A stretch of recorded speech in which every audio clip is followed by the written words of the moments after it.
Question steam nozzles and टरबाइन्स का set number 11 का हमारे पास पहला क्वेश्चन है।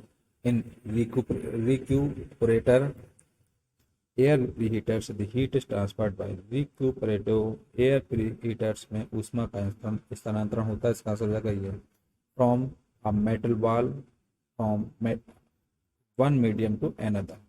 मेटल बार में एक माध्यम से दूसरे माध्यम में ट्रांसफर होता है ऊष्मा। हमारे पास क्वेश्चन है in recuperative air preheaters the heat is transferred from a metal bar from one medium to another. Next question है the process of draining steam from the turbine at certain points during its expansion and using this steam for heating the feed water in feed water heaters and then supplying it to the boiler is known as। Turbine से भाप निकलने की प्रक्रिया इसके विस्तार के दौरान कुछ बिंदुओं पर और इस भाप का उपयोग फीड वाटर हीटर में फीड पानी को गर्म करने और फिर बॉयलर की आपूर्ति करने के रूप में जाना जाता है। इसका आंसर है ब्लीडिंग। इसको हम ब्लीडिंग बोलते हैं।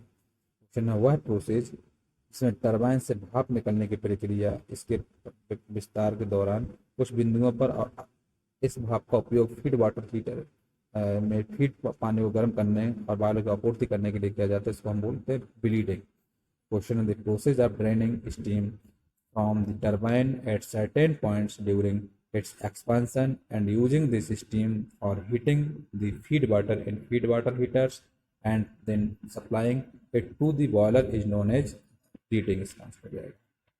अगला क्वेश्चन है which of the following statement is wrong. इनमें से कौन सा स्टेटमेंट रॉन्ग है। इसका आंसर हो जाएगा ये जो ऑप्शन है ये करेक्ट इनकरेक्ट है। बाकी तीन ऑप्शन इसके सही है।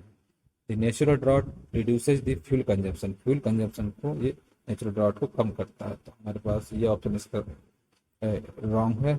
और बाकी के जो हमारे पास ऑप्शन है the mechanical draught reduces the height of chimney. ये स्टेटमेंट सही है। The balanced draught is combination of induced and forced draught. ये एक स्टेटमेंट सही है। एक ऑल ऑफ दी ये ऑप्शन हमारे पास इसका आंसर हो जाएगा। हमारे पास इसका आंसर आएगा ये आ जाएगा बी आंसर इसका सही रहेगा। The natural draught reduces the fuel consumption. अगला क्वेश्चन है sulphur contents of fuels is very important to the plant operators because it. ईंधन में सल्फर की मात्रा संयंत्र संचालकों के लिए बहुत महत्वपूर्ण है क्योंकि इसका आंसर हो जाएगा has highly corrosive effect.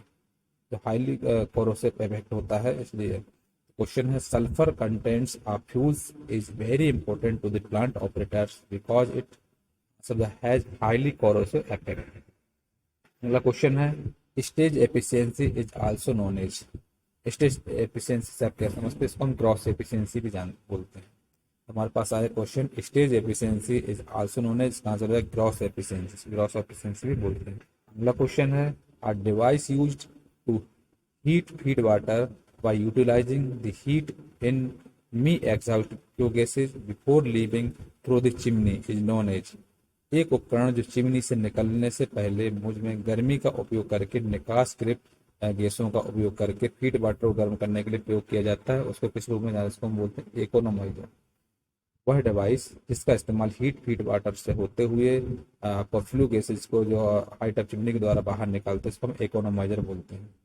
Question device use to heat feed water by utilising the heat in me exhausted flue gases before leaving through the chimney is known as economiser. इसको इकोनोमाइजर बोल रहे हैं। अगला question है which is not correct statement about the function of furnace. Function of furnace का जो statement है इनमें से कौन सा करेक्ट नहीं है।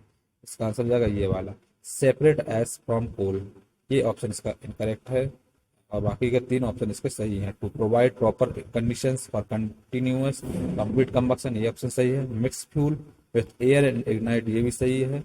Maintain heat supply to prepare and ignite the incoming fuel ये ऑप्शन सही है। तो हमारे पास इसका इनकरेक्ट ऑप्शन कौन सा है separate ash from coal. Question है which is not correct statement about the function of furnace. इसका आंसर हो जाएगा separate ash from coal.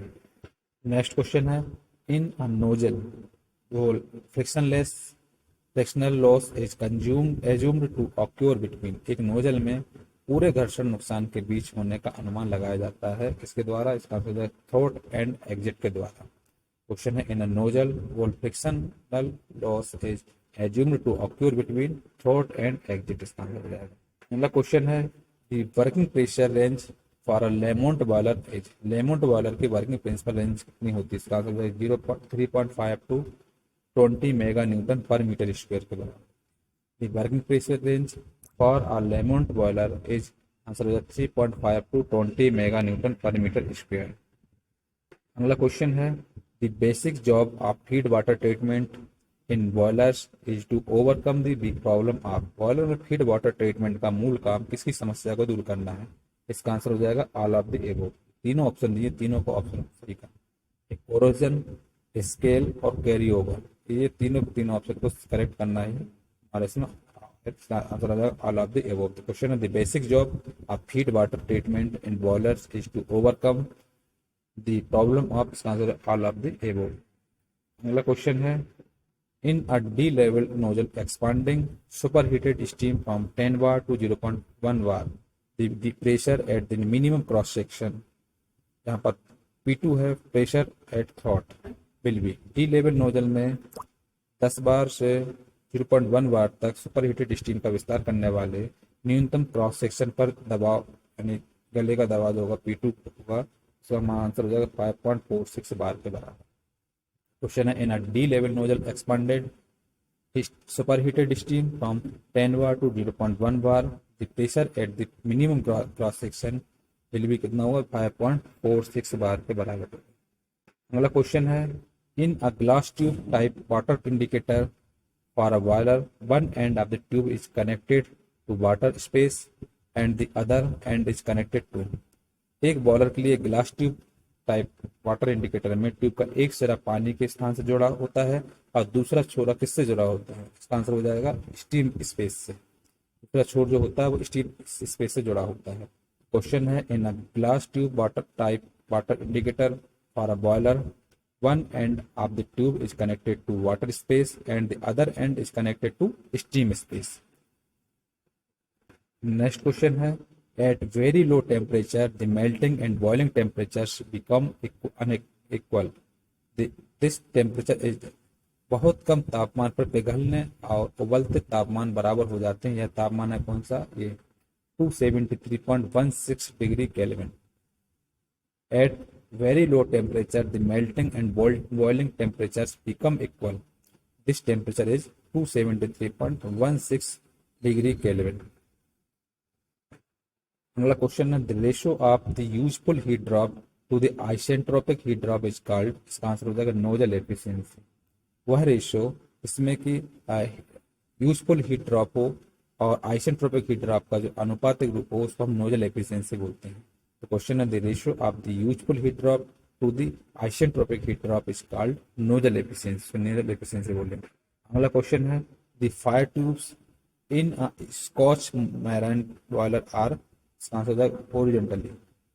Fire tubes में स्कॉच मैरिन बॉयलर में फायर ट्यूब्स कौन से पोजीशन में होता है, इसका आंसर हो जाएगा हॉरिजॉन्टली में। तो हमारे पास क्वेश्चन है the fire tubes in Scotch marine boiler are horizontally, इसका आंसर हो जाएगा हॉरिजॉन्टल।